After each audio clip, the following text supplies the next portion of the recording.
ndoga nchitaura kuti inini kusafa wakashora chinhu chinozokuraramisa mangwana. Kureva kuti baba Harare nhau iripo ndeyekuti ini baba Harare ndovafarira, ndovada chaizvo.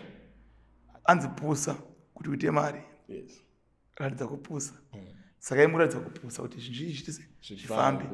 Asi manje yabva ijamba ichiratidza rine mari. Saka munhu angu akupa tsurochi kerotsi asi hazviraiti. Mwari anotendwa navanhu vese.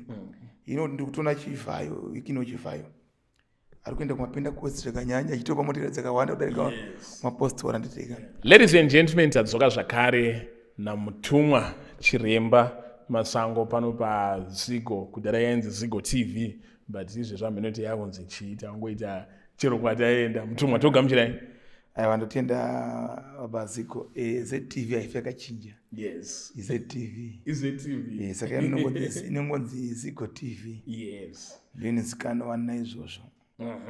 Ndofunga vanhu vazhinji mukuona mutumwa ndo atinonyanya kugara tinawo panapa.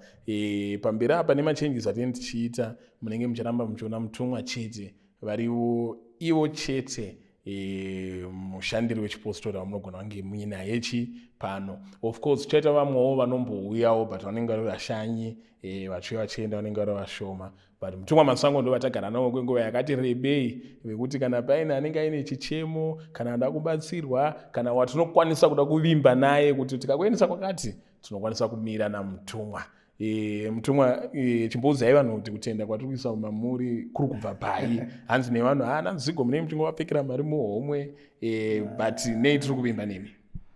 Zvazvinoita mukoma Zigo ndezvekuti Mwari anenge ane chokwadi kuvanhu vaanotuma.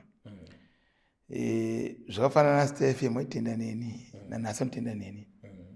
Asi ngoti chinozivikanwa chekuti kune dzimwe mari dzisizochadywawo dzatisikakwanisa kuzokwanisa kudzibhadhara nditega.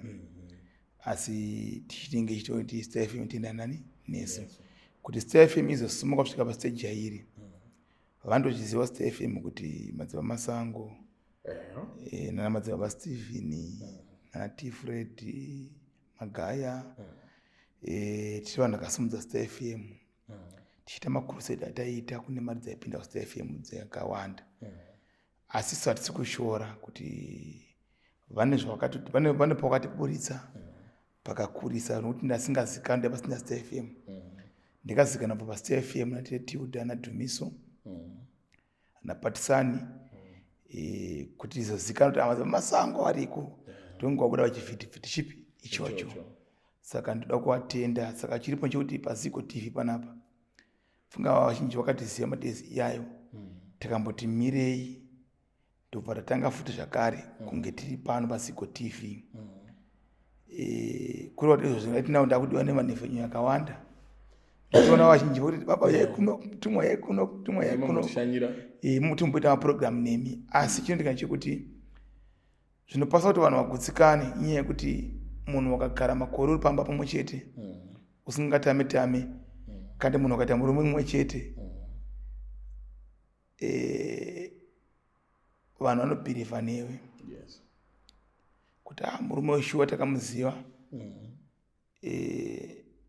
anogara pakati. Kureva kuti hausi tsotsi kuvanhu. Saka chinodiwa mukoma Zigo kuti vanhu varambe vachizobhirivha kandi muchiramba muchitenda kwatiriwo dzimwe dzenguva. Inyaya yekuti madzibaba Masango ane makore pa2009 tiripo parugare, nanhasi tiripo. Tichingobatsira vanhu semutumwa watinenge takaitwa nawo. Plus vazhinji vanowanza nyambo vasingazogona kufinisha basa nemadhirama ati made. Ndakakaitira madhirama ati made. Saka mwana takazopa nguva tikati tipei 2 months 3 months moti n'anga dzichikubudikira ziterekere. I think izvo zvin'anga muchadziona. Handisi kushora n'anga asi dzese dzinoita madhirama. Vamwe vanoitawo zvanoita zvavanoita, asi kuti isusu ngatitei kachibatsira vanhu, ngatiite vanhu tichibatsira vanhu nomwoyo wese unoda tiri pachokwadi. Zvakafanira tinoona ndirubva kukariba kubatsa munamato vanhu vari kuUK. zvoti vanhu vari ku UK vanemuna mati vanoendera kukaribha. I think maybe you can vachatopawo makomendi avo kuti ashuwa mutumwa wakaita mamadhodha kukaribha handiti mukona. Saka tiri kutenda kuti ndozvazvinoita. Saka isusu kuti vamutori pamuri majournalist mune mwe mweya waMwari unokupfekai wamutoziva kuti uyu munhu ndochokwadi uyu ndofeki. Ndikupaona. Aiwa mutumwa mavanzwa. Ndofunga tisati tanyanyopinda hedu munyaya dzekubatsira kwatiri tinombongoitawo mashoko echenjedzo neyambiro bhozi hatingati mimi muri mutungamiri wekereke kana musinawo pamunombotsiudzawo zvinenge zvichiitika munyika semwenje wenyika. Pane nyaya yaBaba Harare takapedzisira kutaura Baba Harare vachiti ivo vadzoka kuGT. And then after that Baba Harare takuzovaona vachichema-chema, asi kuchema-chema kwavo kunenge kune kakunyomba zvekare chitendero chechikristu, vashumiri vechikristu, zvichibva mukuti vanoti ivo pane muprofita anenge Prophet Meshi wavanoti vakavakoka kuchechi then vakavanyima $200 yavanga vapromiswa kuti kana vashumira vanozopiwa mari iyoyo kuti ivabatsiridze. Saka vadzoka kuGT ndopava kutaura zvinhu izvi vachigunun'una but kugunun'una kuine kanenge kunyomba. Vabva vatosvorana futi namaititi vachiti aiwa maititi vachiti kana usina chipo chekuimba gospel haubudirire. Ameno makainzwa nyaya zvinhu zvatinenge tichingoona mumasocial media mukomaziko. Asi chandinotaura ndechekuti ndongachitaura kuti inini usafa wakashora chinhu chinozokuraramisa mangwana. Kureva kuti Baba Harare nhau iripo ndeyekuti ini Baba Harare ndovafarira ndovada chaizvo, asi kuti paunenge watadza unofanira kungoudzwa wodzokera munzira yakanaka. Kugospel mukomaziko kana uchitoya kuchechi haufanira mari pese. Kuchechi kunogona iwin or lose. Zvafanira kubvunza ini mukomaziko ndina kuchechi kwangu ndoti ndichawana every Sunday ndofanira kuwana $500. Like kuchechi kwangu ndikatoti vanhu vabvise mari iyoyo inoenda muchechi inochengetwa nemasekretari nematreasure anotetika inogadzira chechi aineneni. Saka chiripo nchekuti inini kuti sokutendawo munhu unongochiimba dzimwe dzenguva unenge kutenda nomweya wangu wese kuti waitwa zvakanaka pasi. Kana wapinda muchechi uchiimbira Mwari haufanira kupiwa mari. Like I know kuti Baba Harare vanga vakuitiwa nemari, saka haufanira kupiwa mari. Munhu haufanira kupiwa dhisiri chichi. Saka vada kupemha uchechika chichakupemheki. Chechi kachitopemha funga chiona kunosiyana. Waratsvaga mari kuchechi chechi hauchakiye mari zvakanyanya. Iwena uri muimbi. Kungatoita mapostori vanenge vaita manondingo ivo. Ndikubaona ikurapa vanhu. Asi ini handitangu zvanondimwe handitechiba. Ini ndiringopawo bosi chechi wedi susura kuchipostori. Ndakatopedza kudedza vaimbi kudhara. Asi ndikatozona ndakatorasika. Because handifanira kudedza vaimbi chechi chipostori, ndofanira kudedza vaimbi chipostori. Kwete vanodedza magitari. Vanodedza magitari vanoendawo kuPentecost kusaidi kwavo. Indofanira kudedza nabato vaJehovha ndichienda ndakadaro. Ukuti kana kavadedza kuti nhasi uyai kuno unoda kuisirwa fee $100 vanouya toita zvinhu zvona zvaMwari panguva dzipi idzodzo zvofadza vanhu chete. Asi ndikuti una Baba Harare ngavasashoropodze zvinhu zvanga vamboti watendoka mazviri wozoti zvinotendoka mazviri zvandichazvida futi kuti unongori kabhetibheti unongori kabhetibheti. Isu kuti isusu Mwari avaitira zvakanaka. Baba nzara iriko. Kune izvo zvakaita Baba Harare zvakafanira mwanhu wanoziya vakadza kunotisa musha une zvese. Uchiti handa kuenda kunotsvaga zvokuti ndizviitire zvangu ndega. Usvika kuti vazvichafamba zvobva zvaramba kufamba. Zvobva zvasika ufafunga kuti ikadidzokere murume wanga ndimburi. Zvangofanira zvakaita Baba Harare asi kuti hawana zvinhu zvavakaita vasina kudhisaidha. Plus 2 vafuriri vakawanda vanogona kuuya kuti aita zvakati. Zvakafanira kuti tinawo mukomaziko tinawo vanhu vakawanda vanouya patiri kuti masango ndada kumira nemi kuti basa raMwari riende kumberi. Aiwa ragara riri kumberi Yes. anokomazigwa kutosimudza vazoenda kuvi kumberi ichitofamba panapa ichitoponesa vanhu kuburisa pechipi nepechirinori. Saka ndezvakafanana zvakaita baharare kuti vakati ivo vakagara muhotera vari kuhosteria vakati Mwari anditi ndidzokere ndiite zvegospel. Wakasiya mashows ese anga vakapromiswa vakashora futi zvakanyanya saizvo vakatanzi ndezvasatani asi kuti saka nhasi kuti wadzoka kwasatani diabolos. Amen. Ndipindurwa iri kumasiku anenge ama double standards. Saka kuti kana wadzoka ukunga wadzoka wakanyarara zvofamba zvakanaka. Ndakamupa muenzaniso kuti murume nemukadzi panguva dzavanonetsana dzavanorambana mukadzi anoita kuti murume angaita kuti mukadzi uyu anga asingageze mukadzi uyu aita weti magumbeze kana ari mukadzi wobva kuti murume aita weti magumbeze anga asingarara mumba ine murume iyayuya hapana zviripo hapana sababa temu wadzoredziwa nemadzitete nemadzisekuru unozoona futi vavese oti saka wadzokera muweteri wadzokera here munhu angasingagezi angasiri murume futi angasina basa mumba kureva kuti munhu tanga wadhisaida wakagumbuka tanga wafunga kuti zvandakutora panapa zvinobudisa anza here. Tinotinowa mwanhu ndakatosiya watambonamata nawo wachitoti masango wakaromba wakaita zvakati you know that. Asi right now vanhu vaitoti madzamasango ndisi kuwasumudza kuti vaende kumberi. Madzamasango kuti pana sina isusu kana tisipo isi pachechi hachichaendi kumberi ndikabva ndangoti avamiswa tobva watomiswa pawakamiswa ka zvabva zvatinda kumberi kwamaziko iwe wachifunga kuti pazoenda dzeka upi izvo zvakatoona vanhu vakutoona kuti havana kutambudzika unenge watonzwa ushungu unenge watonzwa shuri daenda vadzorera vangodzorera dzoka muimba yaMwari vanamata.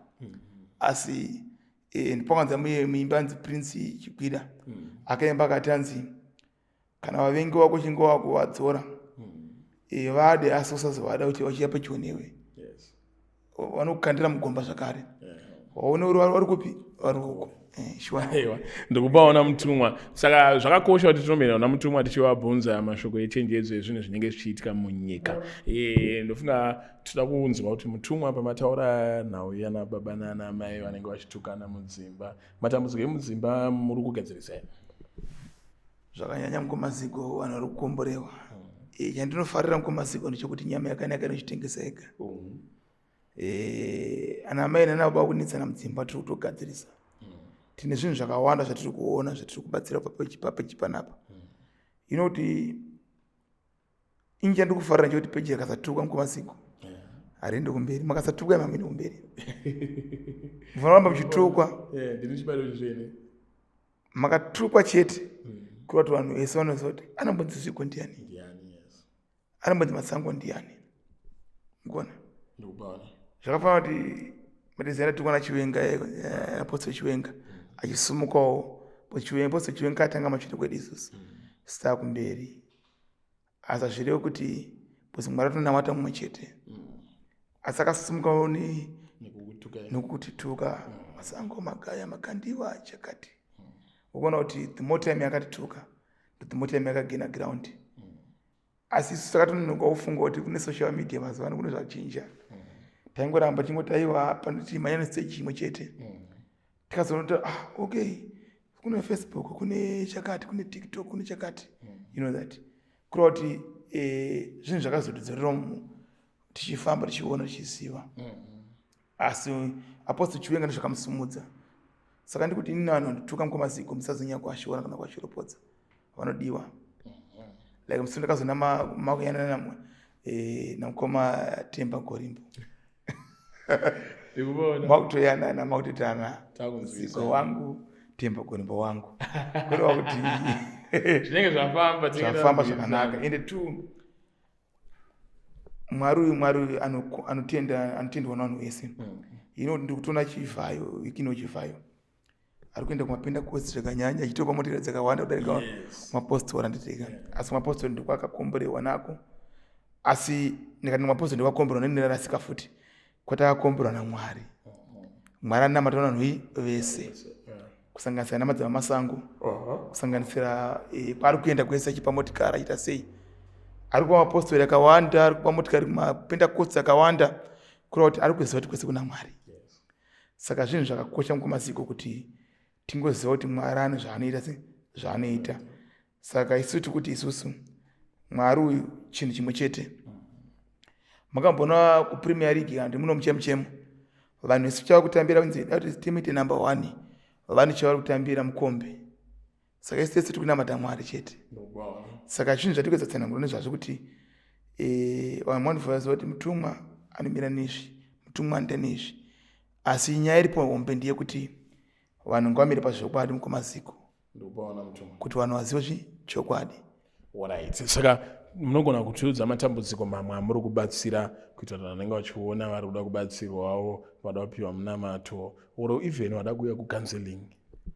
Ya vanouya mukumaziko, asi nyaya matambudziko ati kubatsira mukumaziko ndeyekuti kune vanhu vari kunetsana mudzimba, kune vanhu vari kutambudzwa nemweya wetsvina wezvikwambu, kune vanhu vari kushungurudzwa nemubobobo nezvikwambu izvozvo zvidhoma, kurarwa kuitwa vakadzi, kurarwa kuitwa varume.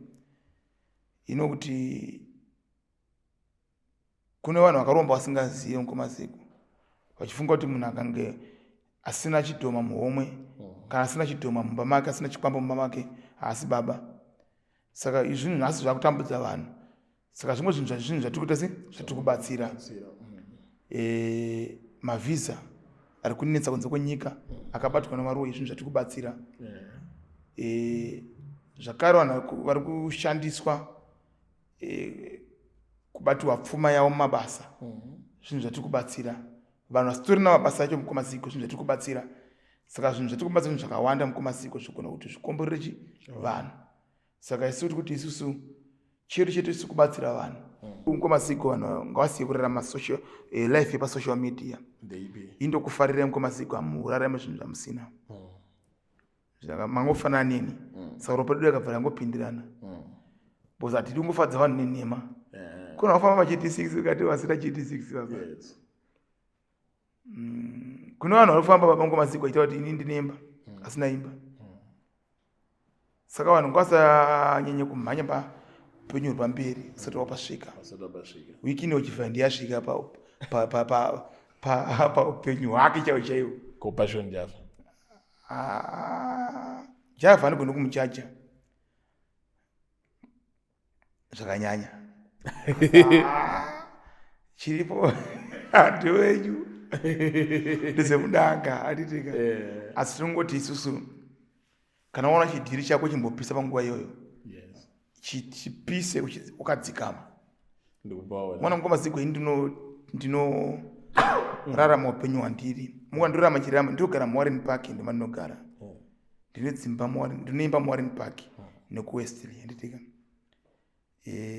Ndichazoita kuti kandapedza paground ndapedza hangu ndati muzina muoni ndozibudisa vanhu kuti aziva kuti mutumwa shuwa ini ndira stage by stage. Adzimba dzandizokuroja ndedzangu. Ndira stage by stage ndichirarama. Saka Java manje akazonyanya kumhanya nditeka hapo imapo ndikutaura hangu maziko. Zvazvinoita vanhu tikadzikama hatife. Vanhu vada kumhanya streki pasocial media vachitaura kuti zvakati. Una munhu angona kukumbira sutu kuenda unorora. Kana unopfimba bhebhi une hembe dzekukumbira. Mangwana bhebhi rinodyira asi rikadhonza 2 times newe vanhu vakatora hembe dzavo watokaura wakuti bhebhi kuti kondi zvanga uri. Saka munhu budisa zvauri usati budisa zvauri mukumaziko. Kwete kunyebera vanhu zvakawanda teteka noupenyu hwamusoro. Ane mwana ndamaiti takati ndogara kudema ndokunemba yani yavo kureva kuti vanotenda nezvavari. Vanoiti mansion. Yes. Ende uchitovaka dzimba imba yakanaka kupi ikoko kudema. Indosende hombe kudema almost 15,000 square meters. Yes, andikatenga almost 3 months ago. Iriko ndichasina kuratidza izvo ndinoita panapa isi kuti tiita zvinhu zvokuti tifadze vanhu. Tiita zvinhu zvinoti zvinoitika. Saka toita seti munhu ari kuUK mukumaziko uko asina imba muno angopotsa imba yekuBorodale. Borodale. Achirenda Borodale mwanditika. tikuti singatike kudema uko $3,000 you can get stand hombe but hanze kure kana taundi tinotazoswa inzangu masiku asida kubvunza maoko kudema imanditika kokuti hamusi ndafalafala maoko kudema imimi pa 3000 centimeters munhu wakaimba yakakura sei hombe hamusi kuroja hazvina chinokudzimbirai kumwoyo ba kuti mimi mise studio kudema ano problem ndi anouya tinozoda mutumwa watisiya wakuzasvika kudema kwamaziko kana makawaka ukama tofana kutira kudema makamboona kuti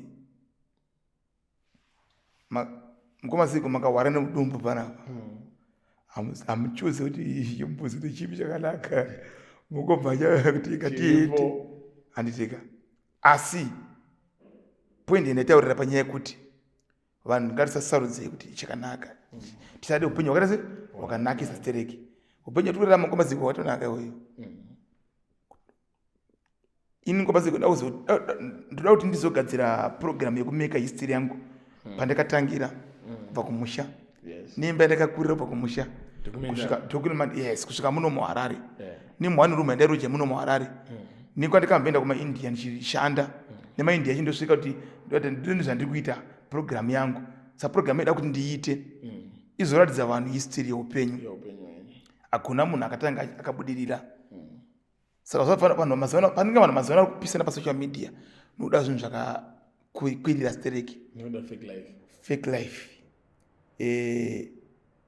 imana mukomazika hamuna fake life ndofamba motedza zvamunoita imukomazika musati mambondora ndiri muchiwagoni inini ndikagara ndiri chiwagoni handitori nechiwagoni ba ndichienda nemabenzi andina chikwero rakadaro Ford yangu Fortuna yangu anditeka ndikuenda ndikadese ndakadaro saka tikuti isusu vanhu vazhinji ngwasapiwe pressure nevanhu pasocial media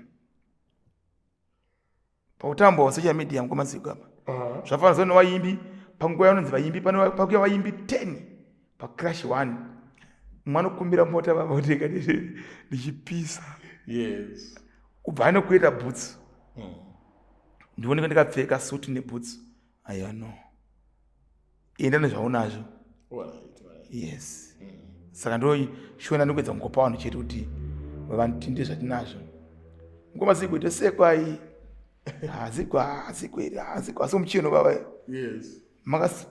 pane wandena mucharusumuka so rurimi makuru masutu yamukuzviisa bozi mimi mukomaziko makatanga kupfeka masuti panapa vanhu vatanga kukwata kuya panapa vatati arosvikirika haasvikiriki saka levhu yamutoriso iri right ini kuitoizai pane pamunochenera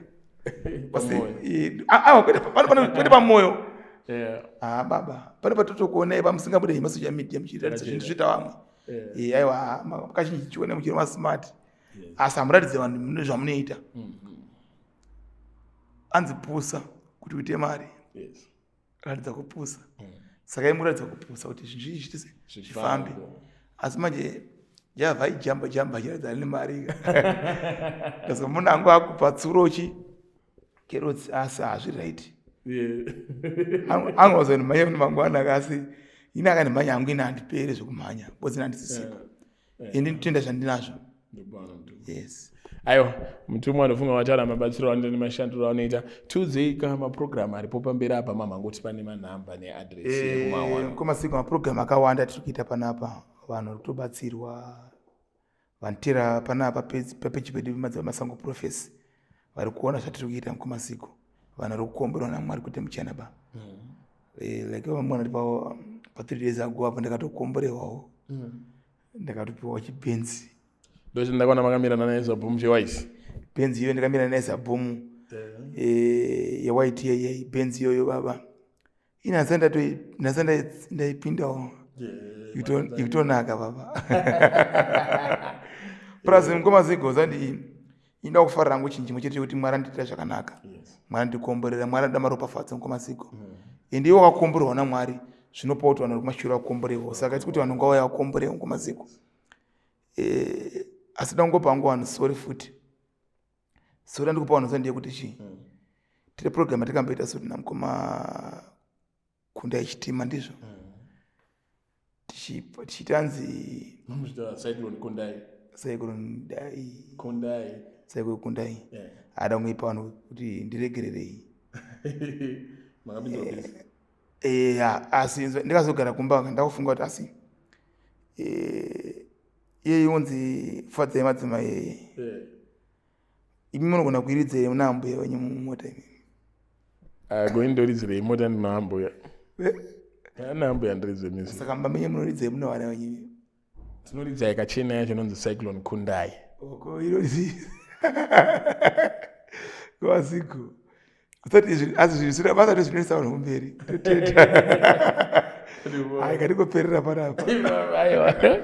Ladies and gentlemen, mawanzwa mutumwa manamba sawo ndowabuda pa screen munowabata apa pamunotaura nawo munokwanisa kutaura nawo ipapa mutumwa mutaure nawo muchitanga asi namba idzozi ndo dzamunotangatira nawo mukateerera ma-instruction amunenge mapiwa munokwanisa kuonana namutumwa maida basi akomborewa ano zimbabwe ngakomborewe mwari akuite zvakanaka aiwa nhasi tamboita live yedu panapa pachimanheru aiwa dasi maita mutumwa ende asi zvichitokomborera vanhu asi handi kufara mukwamaziko kuti mane musha wakanaka